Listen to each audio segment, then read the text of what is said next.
Good morning friends welcome back to my channel. आज की सकालबेला ब्रेकफास्टे pasta बानिয়েছি অনেক দিন পর, অনেকগুলো ভেজিটেবলস ছিল তার সাথে এগ দিয়ে। তো তারপরে এসে গেছে আমাদের বাড়িতে অ্যাকোয়াগার্ডের ডাক্তার আর কি। তো যাই হোক, একটা প্রবলেম অনেক দিন ধরে হচ্ছিল আর সেটা তোমাদেরকে সেভাবে আর শেয়ার করিনি। তো সেই প্রবলেমটার আজকে একটা সলিউশন হতে চলেছে। তো যে ভাই করছে আর কি, সে অনেক দিন বাড়িতে ছিল না, বাইরে ঘুরতে গেছিলো প্রায় 15 দিন 16 দিন। তো সের মধ্যে আমরাও অনেকবার ছিলাম না, তাই আজকে আলটিমেটলি কাজটা হয়ে যাচ্ছে। তো কি প্রবলেম হয়েছিল সেটা তোমাদের অবশ্যই বলবো। তাই এখানে দেখো আমাদের আয়রন গার্ড আর তার সাথে কভারটা দুটোই চেঞ্জ করা হলো। তো এই ভিডিওটা তোমরা কিন্তু দেখো, বিশেষ করে যারা হাই রাইজ বিল্ডিংয়ে থাকো তাদের। এখন একেবারে তোমাদের সামনে এলাম স্নান টান করে। তো এখন দেখতেই পারলে যে আমার বাড়ির অ্যাকোয়াগার্ডের যে ইয়ে থাকে না, আয়রন কভারটা, আয়রন সমেত কভারটা চেঞ্জ করা হলো। তো এটা নিয়ে একটু প্রবলেম হয়েছিল, যেহেতু আমরা থাকি হচ্ছে ওপরের দিক থেকে হিসাবে অনেকটাই নিচে। তো যেহেতু এটা 29 তলা, সেই হিসাবে আমরা 12 তলায় থাকি, আর তার জন্য জলের প্রেশারটা বেশ অনেকটাই বেশি। তো যত নিচের দিকে যাবে তত কিন্তু জলের প্রেশারটা কিন্তু অনেকটা বেশি হবে। তো সেক্ষেত্রে কি হচ্ছে, অনেক সময় এই আয়রন গার্ডের যে কভারগুলো আছে না, সেগুলো ফেটে যাচ্ছে জলের জন্য। তো আমারটাও তাই হয়েছিল, অনেক দিন আগে হালকা একটু ফেটেছিল, কিন্তু রিসেন্টলি দেখছিলাম মানে অনেক বেশি জল পড়ছিল। তো ছেলেটা ছিল না, বেড়াতে গেছিলো প্রায় 15-20 দিনের জন্য। অনেক দিন ধরেই আসতে বলছিলাম, তো অপেক্ষা করতে বলেছিল যে এসে করে দেবে। তো লাস্টে আজকে এলো। তো খুবই অসুবিধা হচ্ছিল, যদিও তার মাঝে আমি অনেক দিনই এদিক ওদিক আমিও ছিলাম না। তো যাই হোক, আজকে পুরো ব্যাপারটা ঠিকঠাক মিটলো। বেশ জল ভরতে গেলে আমার মানে কি বলবো, ভয় করছিল যে কতটা জল পড়ছে। আমি তো ওখানে একটা পাত্র বসিয়ে রেখে জল ভরতাম এরকম।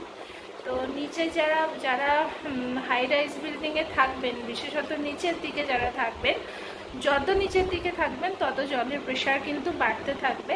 তো সেক্ষেত্রে কিন্তু আয়রন, এবার আমাদের যেটা বললো যে আয়রন গার্ডেও যদি দেখে এটাও ফাটে, তাহলে নেক্সট টাইম ডাইরেক্ট লাইন করে দেবে। যেহেতু এখানে আয়রনের পরিমাণ খুবই কম, তাহলে ডাইরেক্ট লাইন করলে ভেতরে যে দুটো আয়রন গার্ড আছে তাতেই হয়ে যাবে, এক্সট্রা কোনো আয়রন গার্ডের প্রয়োজন পড়বে না। তো যাই হোক, দেখা যাক কি হয়।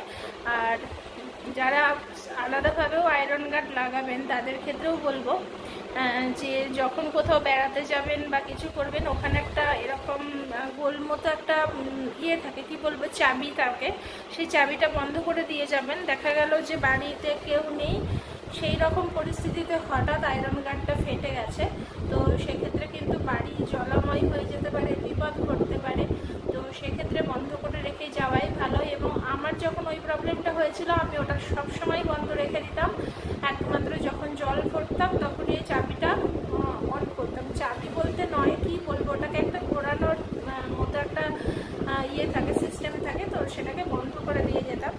তো যেহেতু আমার ওটা ফেটে গেছিলো, অনেক দিন ধরেই টুকটুক করে জল পড়ছিল, তো ও অনেক দিন ধরেই বলছিল যাবো। তারপরে হঠাৎ ওটা এত বেড়ে যায়, তো আমরা যখন ফোন করি বলছে ওরা 12 দিনের জন্য 13 দিনের জন্য ঘুরতে গেছে। তো যাই হোক, তারপরে এসে আজকে আলটিমেটলি করে দিল। তো যারা নিচে থাকবেন তারা এই ব্যাপারটা তো অবশ্যই কেয়ারফুল থাকবেন। হাই রাইজ বিল্ডিংয়ে এরম বেশ কিছু ব্যাপার যদি মাথায় রেখে থাকা যায়, তাহলে প্রবলেম হওয়ার মানে সম্ভাবনা কম থাকে। কিন্তু এগুলো মাথায় রাখলে কোনো অসুবিধা হবে না আর কি। বাড়িতে না থাকলেও আপনি নিশ্চিন্তে থাকতে পারবেন।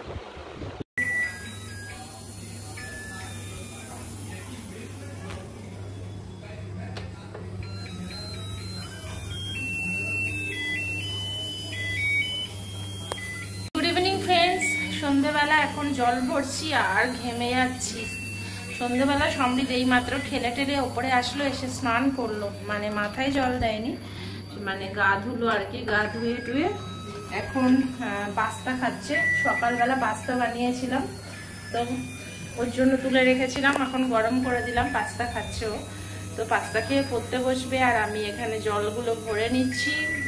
এই বড় বোতলটা ভরে রাখলে আমার 2 দিন আর মেশিন চালাতে হয় না, তো সুবিধা হয় আর কি, ওটা থেকেই ভরে নিতে পারি। তো চলো, আজকে সন্ধেবেলা রান্না বলতে সেরকম কিছু হবে না। ওবেলায় করেছিলাম ডাল, তারপরে আলু কুমড়োর তরকারি, আর কালকে চিকেন রান্না ছিল। তো সবই আছে, রাত্রেবেলা আমাকে আর কিছু করতে হবে না, শুধু ভাত করতে হবে আর একটু ভাতের মধ্যে আলু সেদ্ধ দেব। আর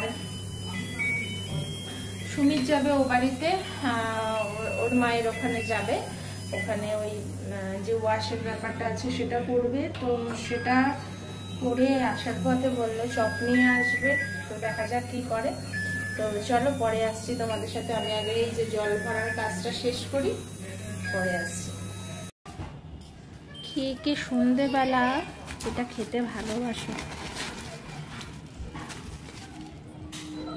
এই যে এটা হচ্ছে আলুর চপ আছে, নাকি আলুর বড়া আছে, আলুর চপ আছে, এখানে বেগুনি আছে, সব কিছু আছে।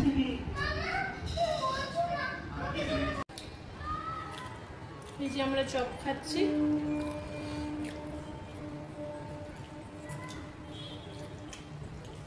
সুমিত নিয়ে এলো কোয়ার্টারের ওখান থেকে।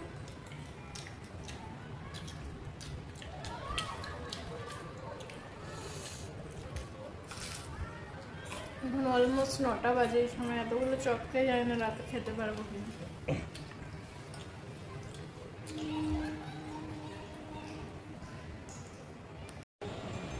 কি সুন্দর স্নিগ্ধ চাঁদ দেখো, কখনো মেঘের আড়াল থেকে বেরোচ্ছে, আবার কখনো ঢুকে যাচ্ছে, কি ভালো লাগছে দেখতে। পোডিয়াম আজকে অনেকটাই ফাঁকা হয়ে গেছে, কিছু কিছু মানুষ ঘুরছে, বাট অনেকেই নেই। অন্য দিনের থেকে আজকে অনেক তাড়াতাড়ি ফাঁকা হয়ে গেছে।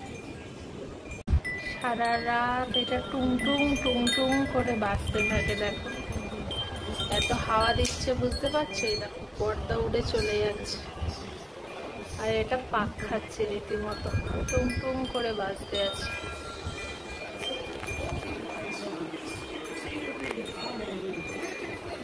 এটাকে এই সাইডে না দিলে খুব অসুবিধা, পর্দাটাকে টেনে এই সাইড করে দিলে থাকতেছে। এখন বাজে 11টা, রাত্রে ডিনার সাথে আজকে অনেকটাই দেরি হয়ে গেল। মানে 9টার সময় সব চপ টপ খাওয়ার পরে ডিনার করার ইচ্ছা হচ্ছিল না, তো 10:30টায় খেতে বসেছিলাম। এখন বাজে 11টা, 10:30 নয়, 10টা 20-25 নাগাদ খেতে বসেছিলাম, এখন বাজে 11টা 5। তো চলো এখানেই ব্লগটা শেষ করছি। আজকের মতো সকলকে গুড নাইট জানিয়ে, ভীষণ হাওয়া আসছে, এত সুন্দর হাওয়া আসছে চিন্তা করতে পারবে না। তো চলো, ঘুম পেয়ে যাচ্ছে, আজকে সারা দুপুর একটু ঘুমাতে পারিনি, ভীষণ মাথা যন্ত্রণা হচ্ছিল। তো সকলকে এখনকার মতো গুড নাইট।